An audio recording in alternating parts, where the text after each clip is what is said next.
আসসালামু আলাইকুম, আশা করি সবাই ভালো আছেন। তো আজকে আপনাদের সাথে নিয়ে আমার মামা বাড়ি বেড়াতে যাব। তো এটা আমার মামা বাড়ি গ্রাম। তো আশা করি আপনাদের কাছে অনেক ভালো লাগবে। গ্রামের রাস্তা, পরিবেশ, বাড়িঘর। আমার মামা বাড়ি গ্রাম পুরোটাই তোমাদের মাঝে ঘুরিয়ে দেখাবো। আশা করি অনেক ভালো লাগবে। আর আজকের ভিডিওটি আরও 1 মাস আগের করা। তো দেখতে থাকো, প্লিজ একটি লাইক দিয়ে ভিডিও দেখা শুরু করো। আশা করি অনেক ভালো লাগবে।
তো আমার ছোট মামা এই বাড়িটা নতুন করছে, তো পুরান বাড়িও আছে।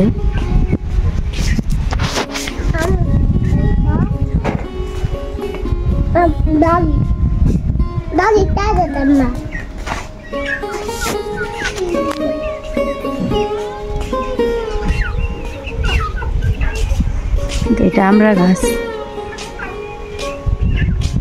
এটা রান্নাঘর।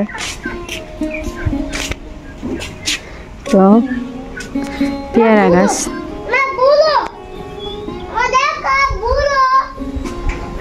গরু দেখছি। তো পেয়ারা খাইবা? পেয়ারা খাইবা?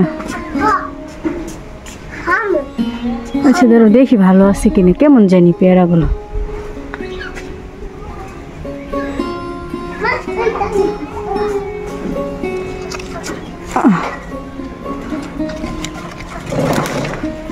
নাও তাহিদ,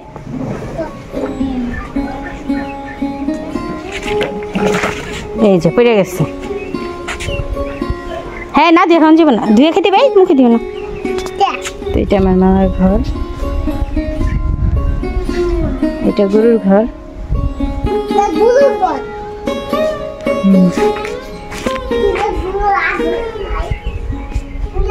এই তো ডালিম গাছ,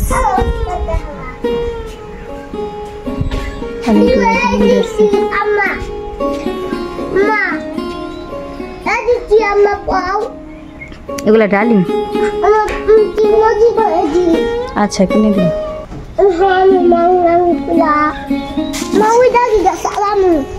না এখন থাক, পরে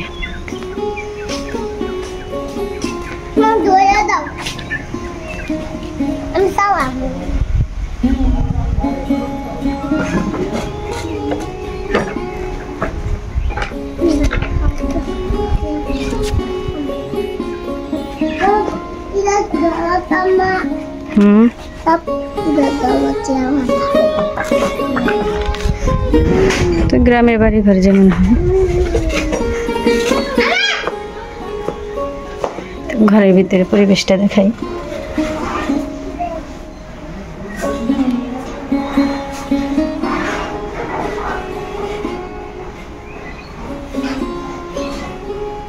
আমের আচার,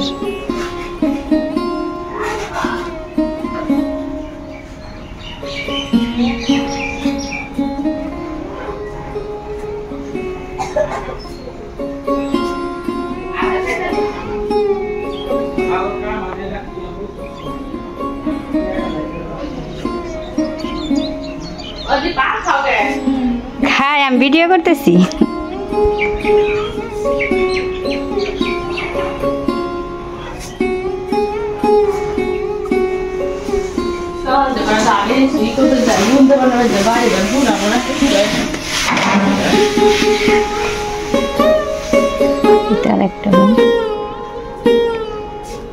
আমার আজকে ভিডিও টাইটেল দেখে অনেকে ভাবতে পারো যে দীপাপু আজকে কি টাইটেল দিল, গ্রামের মানুষ কি আসলে গরিব কিনা। তা আমি সবসময় আমার ভিডিও গ্রামের গরিব মানুষ নিয়ে এরকম টাইটেল দিয়ে ভিডিওগুলো বানিয়ে থাকি। তো গ্রামের মানুষ আসলে কি গরিব? তো অনেকেই যারা শহরে ছোটোবেলা থেকে বড় হয় তারা মনে করে যে গ্রামের মানুষ চাষাবাসা, তারা হাতে অনেক গরিব, অনেকেই গ্রাম পছন্দ করেন না। কিন্তু গ্রামে কিন্তু শান্তি আছে, গ্রামের মতো শান্তি অন্য কোথাও নেই। আমার কাছে গ্রামই ভালো লাগে। গ্রামে সব বাড়িতে দালান নেই, কিন্তু সব বাড়িতে অনেক শান্তি আছে। তো আমার ছোটো মামার বাড়িটাও কিন্তু টিনের বাড়ি, তো আমার কাছে খুবই ভালো লাগে টিনের ঘর। তো তোমাদের কাছে কেমন লাগলো অবশ্যই কমেন্ট করে জানাবে। তো আজকের মতো ভিডিওটি এখানে শেষ করবো। সবাই ভালো থাকবে, সুস্থ থাকবে। আসসালামু আলাইকুম।